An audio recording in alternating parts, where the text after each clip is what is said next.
Hola, ¿qué tal? Muy buenas tardes. Les damos la más cordial bienvenida a este espacio de noticias corte informativo, hoy que es miércoles 5 de junio de 2024. Soy Lorena Sánchez Cabrera y tendré el gusto en los próximos minutos de presentarle la información más reciente del Poder Judicial de la Federación, junto a mi compañera Eusiris Rostro en interpretación en lengua de señas mexicana. Hola, Eusiris. Y es así como iniciamos.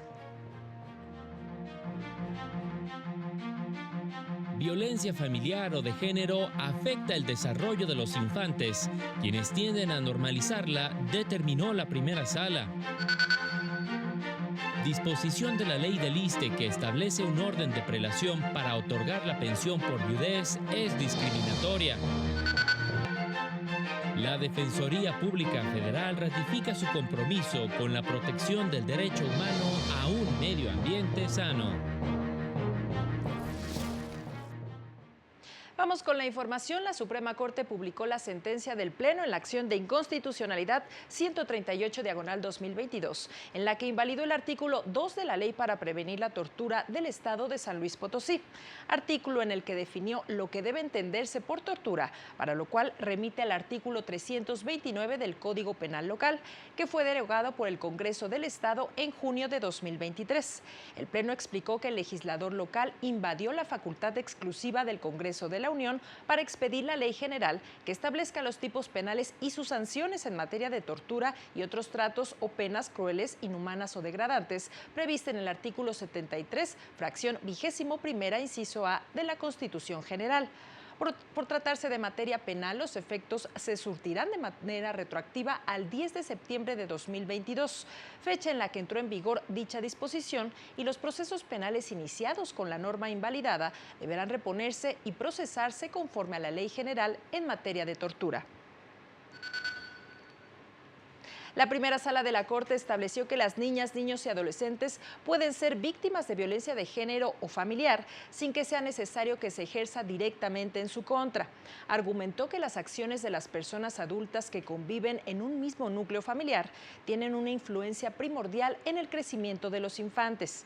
De ahí que cuando se ejerce violencia de género en el hogar, las personas menores de edad sufren afectaciones en sus propias visiones sobre el género y tienden a normalizar la violencia o bien asumen una indefensión aprendida. Situaciones que, además de afectarles en su desarrollo, constituyen un elemento central en la perpetuación de la violencia de género como fenómeno social. Al resolver un amparo, la segunda sala de la Corte determinó que el artículo 131, fracción segunda de la ley del ISSSTE es contrario a la Constitución, disposición que el juzgado de distrito de origen consideró que otorga un trato discriminatorio a quienes decidieron formar una familia sin casarse, desconociendo el vínculo que puede tener un asegurado con una diversa persona a su cónyuge. La segunda sala confirmó la concesión del amparo a una concubina contra dicha disposición, debido a que establece que primero corresponde conceder la pensión por viudez a la persona cónyuge y solo ante la ausencia de esta a la concubina. Y en entrevista exclusiva con el canal del Poder Judicial de la Federación, el juez de distrito Isaac Omar Labastida Terán habló del compromiso social que asume como impartidor de justicia y sobre la importancia de la carrera judicial.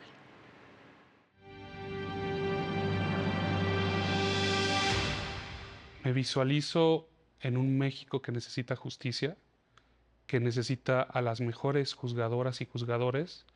Me congratula mucho compartir con este grupo de 46 jueces tomando protesta y viendo cómo quieren a su país y cómo están dispuestos a dar toda una vida por esa impartición, por esa labor profesionalizante de impartir justicia y ser parte de ello. La justicia es una labor profesionalizante que está apartada de la política. La judicatura no conlleva con la política porque exige precisamente eso, inhibirnos o abstenernos de cualquier cuestión que pudiera entrometerse en la independencia, en la imparcialidad o en la objetividad, porque solo así se puede buscar una resolución justa.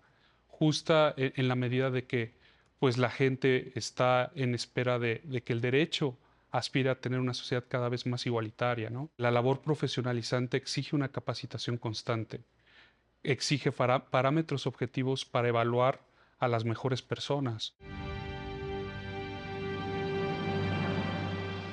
marco del Día Mundial del Medio Ambiente, la Defensoría Pública Federal recordó que el medio ambiente sano es un derecho humano que debe ser garantizado a todas las personas. Recordó que la sequía y la desertificación amenazan los ecosistemas esenciales en todo el planeta. Por ello hace un llamado a cuidar nuestro medio ambiente y facilitar el ahorro de energía, el reciclaje y el cuidado de los recursos naturales. Indicó que ante la presente crisis, Naciones Unidas llamó a los gobiernos a impulsar acciones urgentes que detengan la degradación de las tierras, revitalizar las fuentes de agua y mejorar la calidad del aire. Recordó que de no adoptarse medidas urgentes, las sequías podrían afectar a más de 3/4 partes de la población mundial en el año 2050. La Defensoría Pública refrendó su compromiso para que toda persona pueda disfrutar de un medio ambiente sano y adecuado para su desarrollo y bienestar a través del juicio de amparo y acciones colectivas. Incluso recordó que la Suprema Corte ha establecido diversos criterios para proteger el derecho humano a un medio ambiente sano y con ello evitar daños irreversibles. La primera sala de la Corte ha establecido criterios que obligan a realizar ajustes al procedimiento en el que se ven involucradas personas de la tercera edad, mismos que deben ser tomados en cuenta por las personas juzgadoras para evitar que estas personas que se encuentran en situación de vulnerabilidad no enfrenten situaciones de desventaja. Al explicar el derecho de acceso a la pensión, la jueza Almadelia del Valle indicó que si bien las leyes y los reglamentos estipulan las condiciones de acceso, la o el juzgador debe tomar en cuenta el contexto en el que se encuentra la persona. Para este tipo de casos me parece sumamente útil revisar la línea de criterios que ha tenido la Suprema Corte de Justicia de la Nación y en todos los casos ha sido consistente en que el derecho a las pensiones, específicamente cuando se trata de jubilación, retiro en edad avanzada, cesantía o vejez, de lo que se trata es de proteger a las personas que ya entraron en un estado de vulnerabilidad. Durante el seminario permanente sobre seguridad social organizado por el Centro de Estudios Constitucionales y las Casas de la Cultura Jurídica, mencionó que los jueces pueden determinar que el cobro de una pensión no se suspenda en lo que se resuelve el fondo del asunto, con el fin de no afectar el ingreso de las personas adultas mayores y su nivel de vida. Nosotros podemos garantizar que mientras se realiza el estudio completo de la situación, las personas puedan seguir disfrutando de su derecho. Y si eso fuera así, la suspensión lo que está generando es las condiciones para que las personas que ya están en un estado de vulnerabilidad por el contexto de vejez no encuentren desincentivos para acudir al juicio de amparo. El artículo 8 de la Convención sobre los Derechos de las Personas con Discapacidad establece la obligación de las autoridades de promover la toma de conciencia, explicó la Unidad General de Conocimiento Científico y Derechos Humanos de la Suprema Corte. Ello se refiere al proceso de comprensión de la perspectiva de discapacidad a partir de las barreras que impone la sociedad y cómo impactan en el reconocimiento y ejercicio de sus derechos. Para lograrlo, indicó, es indispensable utilizar un lenguaje inclusivo, promover programas de capacitación y sensibilización, fomentar que los medios de comunicación eliminen los estereotipos de las personas con discapacidad como objetos de cuidados y una carga social y económica, crear campañas sobre la violencia, estigmatización en su contra y, por supuesto, involucrar a este sector de la población en todos estos procesos. Es momento de hacer una pausa, pero regresamos con más información a Corte Informativo. No se vayan.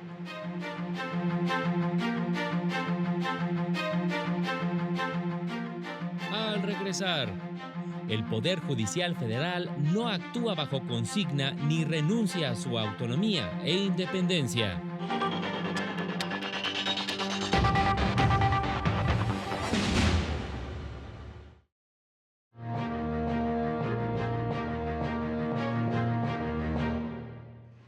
2:39 de la tarde, ya estamos de regreso con más noticias. El Consejo de la Judicatura Federal lanzó las guías para entender al Poder Judicial de la Federación, con las que explica lo que son y lo que no hacen las personas juzgadoras federales. Explicó que todos los días las y los juzgadores equilibran exigencias opuestas para dar la razón a quien la tiene, transparentan todas sus sentencias y resoluciones, actúan con independencia sin aceptar presiones externas, imparten justicia sin pretender agradar o ser reconocidas y son el contrapeso de los poderes de la Unión y las instituciones. Por otra parte, las personas juzgadoras no resuelven con criterios ajenos al derecho, no actúan por consigna ni bajo amenaza y no renuncian a su autonomía e independencia judicial. Puede encontrar más sobre su labor en el sitio web del Consejo de la Judicatura Federal.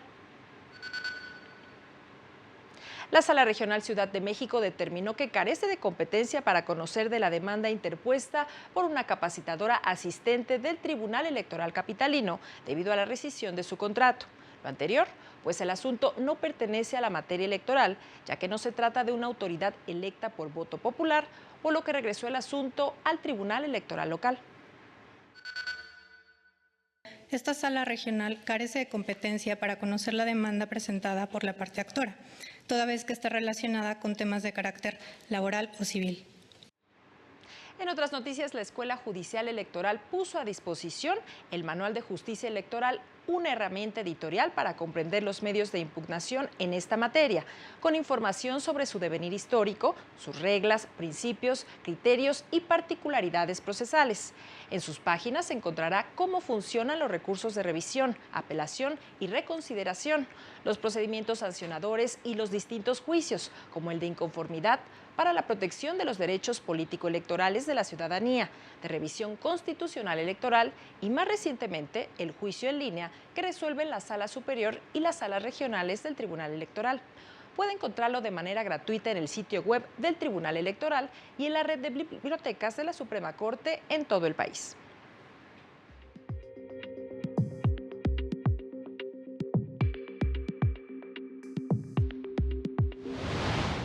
La Comisión Nacional de Tribunales Superiores de Justicia felicitó a Claudia Sheinbaum por marcar un hito al ser electa como la primera presidenta de México, lo que representa un logro democrático y de género. Además, le expresó su apoyo para velar por el bien de la ciudadanía. Personas juzgadoras y magistraturas de Tabasco analizaron los avances en paridad de género e igualdad sustantiva durante un conversatorio en el que se destacó que actualmente hay más mujeres que hombres al frente de órganos jurisdiccionales en la entidad. El Poder Judicial de Sinaloa lanzó la convocatoria para participar en el Diplomado de Formación de Personas Facilitadoras en materia de mecanismos alternativos de solución de controversias, dirigido al personal jurisdiccional. Integrantes de las Secretarías de Estudios y Proyectos de todos los partidos judiciales de Baja California Sur participaron en el taller de capacitación Proyectar Proyectando, para mejorar la elaboración de proyectos de sentencia con el uso de las herramientas tecnológicas y los criterios del Poder Judicial Federal. Para el canal del Poder Judicial de la Federación, Jesús Daza.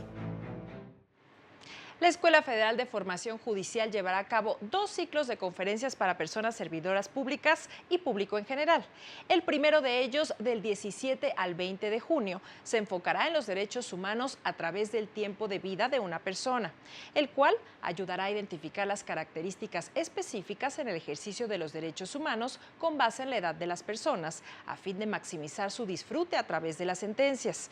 Y del 24 al 28 de junio, las conferencias sobre liderazgo femenino pretenden fomentar una cultura en la que se reconozcan las herramientas teóricas generales y conocimientos básicos sobre la perspectiva de género y el liderazgo femenino, a efecto de que se maximicen los derechos de todas las mujeres.